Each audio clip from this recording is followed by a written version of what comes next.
Solving quadratics.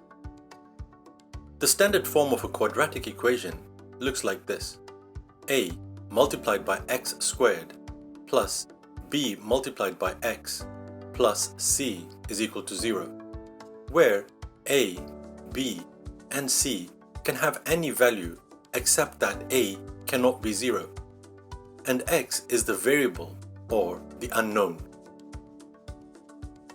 Here are some examples. 2x squared plus 5x plus 3 is equal to 0. In this case, a is equal to 2, b is equal to 5, and c is equal to 3. Another example, x squared minus 3x is equal to 0. This one's a little tricky. Where is a? Well, a is equal to 1. We don't usually write 1x squared. b is equal to minus 3. And where is c? Well, c is 0, so it's not shown. The next example, 5x minus 3 is equal to 0. This is not a quadratic equation. It's missing the x squared term. In other words, a is equal to 0, which means it cannot be a quadratic.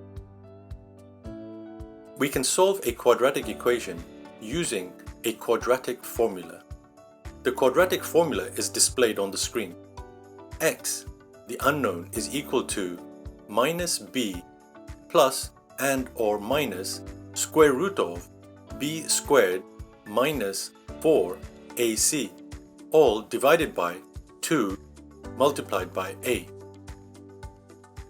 The plus and minus means we need to do a plus operation as well as a minus operation.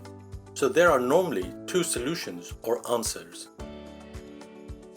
The b squared minus 4ac is called a discriminant because it can discriminate between the possible types of answers.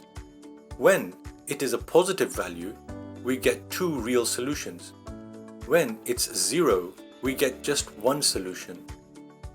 And when its value is negative, we get complex solutions.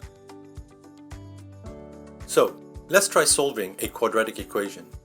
X squared minus 5x plus 6 is equal to 0. The standard form ax squared plus bx plus c is equal to 0 is shown on the screen. The quadratic formula is also displayed.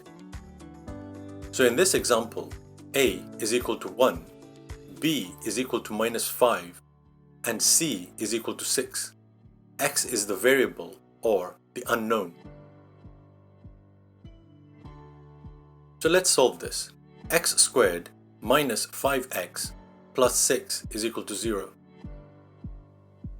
We'll substitute the values for a, b, and c into the quadratic formula displayed, which looks like this.